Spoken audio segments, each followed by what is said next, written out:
네, 일주일 만에 헬마우스 임경빈 작가와 함께합니다. 어서 오세요. 안녕하세요. 네, 오늘 본격적으로 뉴스 듣기 전에요. 네. 반론 보도 요청이 들어와서 전해드립니다. 10월 14일 방송에서 40대 대통령실 비서관 행정관 출신들이 김건희 여사를 에워싸고 있고 네트워크를 형성해서 자기들끼리 딱 짜고 있으면서 딴 사람들에 대해서는 사실상 차별적 대우를 하고 있다.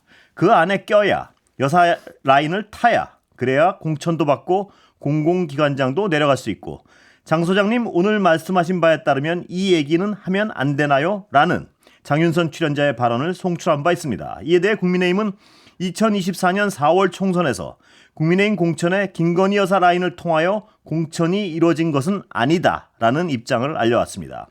이 보도는 언론중재위원회의 조정에 따른 것입니다. 예, 오늘 소식 가볼까요? 네, 대통령 지지율이 지금 발표될 때마다 예. 최저치다라는 헤드라인이 붙고 있는데 오늘도 마찬가지입니다. 리얼미터 정기 여론조사에서 윤석열 대통령과 국민의힘 지지율이 현 정부 출범 이후로 최저치를 기록했습니다. 예. 이거는 리얼미터가 에너지경제신문의 의뢰로 지난달 28일부터 이번 달 1일까지 전국 18세 이상 유권자 2,516명을 대상으로 한 조사고요. 자세한 사항은 중앙선거여론조사심의위원회 홈페이지를 참조하시면 예. 되는데 이 조사에서 윤석열 대통령의 국정수행 긍정평가 22.4%, 예. 일주일 전 조사보다도 2.2%포인트가 낮아진 겁니다. 지난주 조사 때도 최저치라고 했는데 그보다 2%포인트 조금 더 낮아져서 윤석열 대통령 취임 이후에 가장 낮은 지지율이고요. 지금 이제 일간 기준으로 예. 뭐 리얼미터 조사 같은 경우는 하루하루 이제 별도로 집계를 하기 때문에 일간 기준으로 봤을 때는 명태균 씨와 윤석열 대통령 사이의 통화 육성이 공개됐던 예. 그날 이후 그 다음 날에는 21.9%까지 일간 지지율이 떨어졌으니까요. 상당히 좀 위험한 신호가 감지되고 있다라고 봐야 될 것 같습니다. 예. 연령별로 봤을 때 70대 이상에서 지난주 대비해서 6.1%포인트가 급락을 그렇군요. 했고요. 예. 60대에서도 3.8%포인트가 빠졌습니다. 그리고 역시 마찬가지로 이 보수층, 지금 이제 대통령의 이제 핵심 지지층이라고 할 수 있는 보수층에서도 한 주 만에 8%포인트가 빠져서 국정수행 부정평가는 74.2%, 역시 마찬가지로 종전 최고치를 경신한 최고치가 나왔습니다. 예, 이 각 여론조사 기관마다 약간씩 편차가 있지만요. 네. 한 조사 기관의 추이가 중요한 거 아니겠습니까? 그런데 그렇습니다. 거의 모든 여론조사 기관에서 그 추이가 가장 최저로 나오고 있습니다. 지금. 네, 추이가 안 좋다라는 네. 거고 사실 이제 리얼미터 조사 같은 경우는 뭐 아까 잠깐 말씀드렸던 것처럼 대통령의 육성 파일이 육성 녹취가 공개되고 난 다음에도 어느 정도 좀 반영이 된 수치이기 때문에 그게 상당히 타격을 입힐 수 있다라는 걸 이제 입증하는 셈입니다. 예. 그래서 이제 이번 주 주말에 이제 발표되게 될 뭐 갤럽 정기 여론조사라든지 뭐 이런 데에서 어느 정도로 수치가 빠질 것이냐를 이제 주목할 수밖에 없는 거고요. 예. 다만 리얼미터 조사는 이제 지난주 금요일에 이제 갤럽 여론조사하고 조금 다른 점은 정당 지지율에 있어서도 국민의힘 지지율이 최저치를 찍었다는 겁니다. 예. 지난달 31일부터 이번 달 1일까지 전국 18세 이상 유권자 1,009명 대상으로 정당 지지도 조사를 했는데 국민의힘이 29.4%, 예. 일주일 전 조사에 비해서 국민의힘은 3.2%포인트가 떨어졌고요. 민주당이 47.1%를 기록했습니다. 격차가 더 커졌는데 왜냐하면 민주당은 3.9%포인트가 예. 올라왔거든요. 그러니까 이런 걸로 따지면 지금 국민의힘 지지율 같은 경우는 지난 9월에 29.9%를 기록한 뒤로 5주 만에 다시 최저치를 경신하는 이게 여당과 대통령의 지지율이 함께 떨어지고 있는 그런 양상을 좀 나타내고 있는 상황입니다.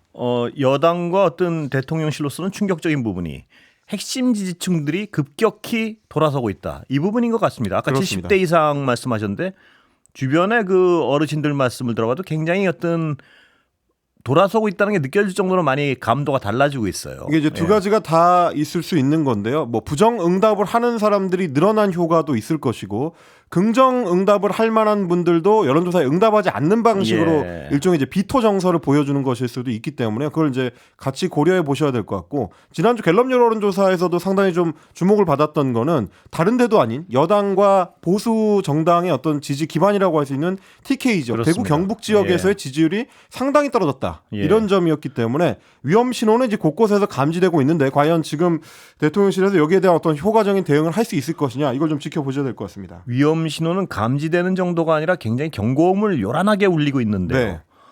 대통령실의 어떤 태도 변화는 과연 이 상황을 인식하고 있나를 의심하게 할 정도의 발표가 계속 나오고 있어요. 뭐 그걸 보여주는 게 오늘 국회에서의 시정연설 결석일 것 같습니다. 예.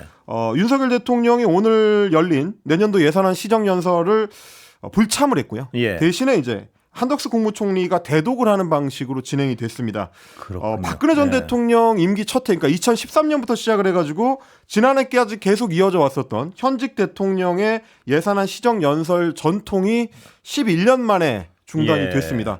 뭐 아시다시피 사실 이제 박근혜 전 대통령만 하더라도 2016년에 국정농단 사태가 터졌을 때 그때도 10월 말이었는데 그때도 시정연설을 국회에 와서 대통령이 직접 했었거든요. 예. 그 상황보다도 더 나쁘다라고 대통령이 판단하는 것인지 혹은 대통령실에서는 지금 상황에 대해 있어서도 이제 국회의 잘못이 더 크다고 생각하는 것인지 뭐 그런 이제 의심을 해볼 수밖에 없는 부분인데 국회 소장인 우원식 국회의장 같은 경우는 불가피한 사유도 없이 대통령이 시정연설을 마다한 것은 온당치가 않은 처사다. 예. 국민들도 크게 실망하셨을 것이다.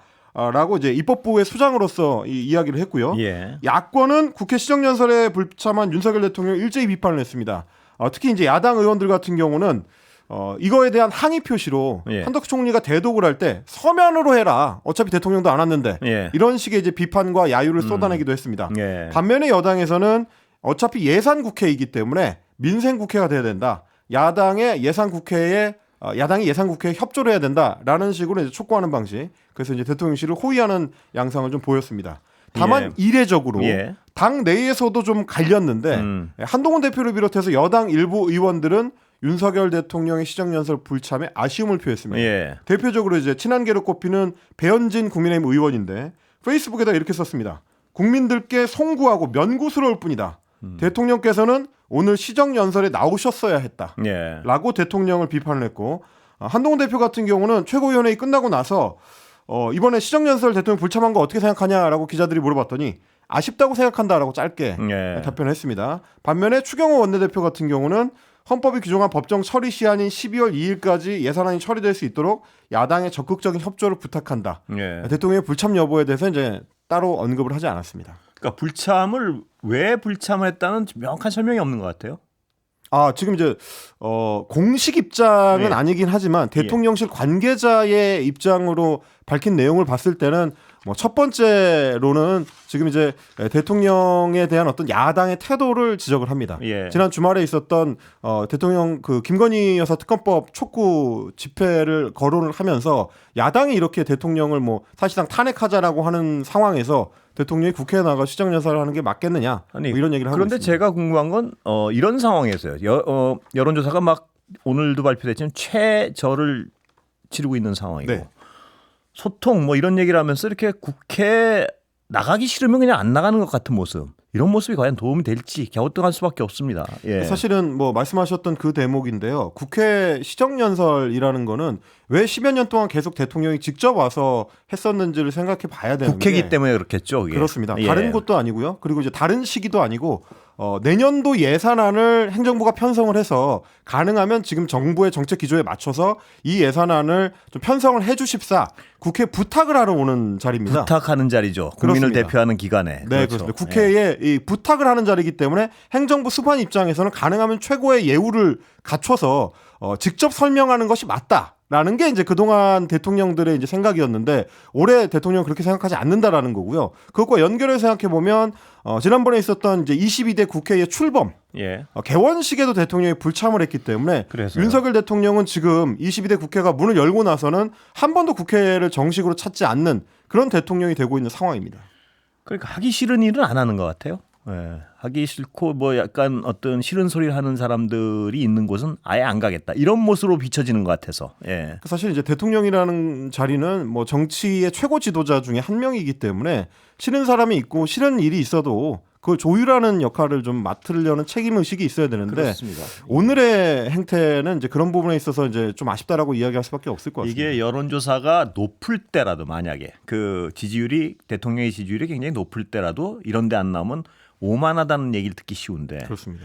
국민의 어떤 상당수가 지금 비판적인 상황에서 듣기 싫은 소리 듣기 않기 위해서 안 나간다 이런 모양으로 비춰질 땐 참 그 모양새를 어떻게 해석해야 될지 난감하다는 생각이 듭니다. 예. 그래서 사실 이제 박근혜 전 대통령 시절을 굳이 언급을 드렸던 건데요. 국정농단 사건의 한 가운데에서도 대통령은 그렇습니다. 어쨌든 예산안 설명을 하기 위해서 국회에 왔다. 그 부분을 좀 다시 한번 강조드리고 싶습니다. 할 일은 해야겠죠. 예.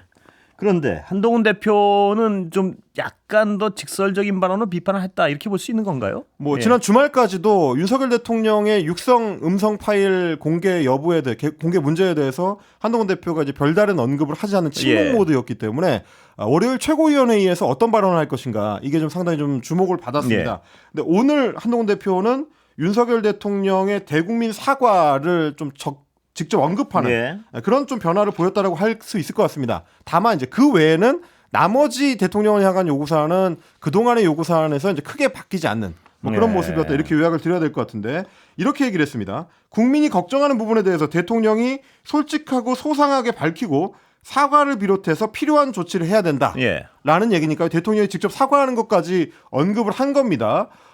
대통령실이 그동안에 그 녹취 공개된 내용에 대해서 당시에는 당선인 신분으로 법적인 문제가 없다라고 이제 해명을 해왔었는데 예. 그걸 두고도 지금은 국민에게 법리를 먼저 앞세울 때가 아니다. 국민이 듣고 싶어하는 말은 전혀 다를 것이다라고 이제 지적을 했습니다. 예. 그것만으로는 지금 이제 방어가 안 된다는 얘기고요. 예. 그러면서 국정 기조 전환 그리고 김건희 여사의 대외 활동 중단을 다시 한번 촉구를 했습니다. 예.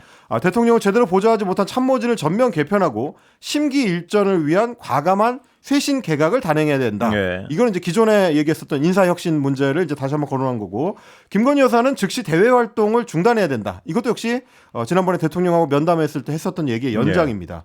다만 오늘 보면 이제 모두 발언에서 예. 민주당 비판을 하는 부분이 더 비중이 좀 크긴 했습니다. 예. 뒤쪽에다가 이제 대통령이라든지 김건희 여사와 관련된 내용을 이제 배치를 하고 앞쪽에는 민주당의 장외 집회에 대해서 상당히 좀 강도 높게 비판하는 예. 모습이었는데 헌정 중단 시도다라고까지 규탄했습니다. 아, 장애 집회가요? 그렇습니다. 예. 민주당이 지난 주말에 이제 주도했던 그 집회가 어떤 이름을 붙인 헌정 중단이든 국민과 함께 국민의 힘이 맞겠다라고 이야기를 하면서 네. 지금 사실상 이제 민주당이 이재명 대표의 방탄을 위해서 헌정 중단을 획책하고 있다. 예. 이런 표현을 사용을 했습니다. 그러면서 보수당과 집권 여당의 대표로서 대한민국의 시민으로서 제가 앞장서서 맡겠다. 이 점을 상당히 좀 강조를 했습니다. 예. 그러니까 대통령이나 대통령실을 향한 비판을 할 때 꼭 민주당에 대한 비판을 앞세우는 한동훈 대표의 패턴 뭐 그게 이제 오늘도 똑같이 좀 드러났다라고 봐야 될 것 같습니다. 예. 자, 이준석 의원은 한동훈 대표를 굉장히 직격하고 있는 것 같습니다. 오늘 보니까. 네, 오늘 얘기에 대해서 네. 이준석 개혁신당 의원이 페이스북에 곧바로 반박 글을 썼습니다. 네. 총선 거하게 말아먹고 여기저기 총구를 돌려본들 7천량의 기억은 안 지워진다.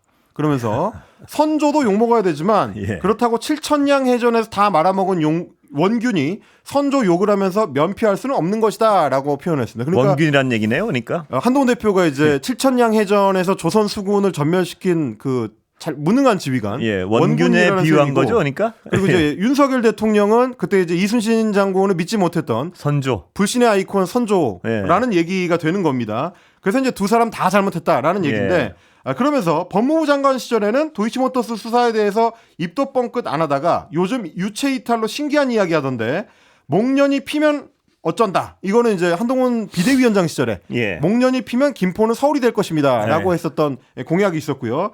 그리고 이제 제3자 특검 이거는 최상병 특검에 대해서 이제 제3자가 추천하는 특검법을 예. 추진하겠다라고 했었던 공약 이것들이나 좀 잘 지켜라라고 예. 강조를 했고 김건희 특검에 찬성하는지나 입장 밝히고 표결할 때까지 사람 모으는지나 보자. 예. 저와 개혁신당은 찬성. 남은 거는 너네 역할.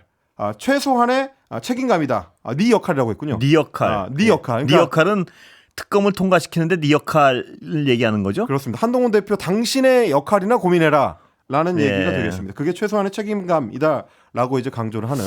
이준석 대표가 가끔은 어떤 그 비유를 할 때 말입니다. 네. 이렇게 웃음이 약간 나는 그 찰떡 비유를 할 때가 있긴 있어요, 보면.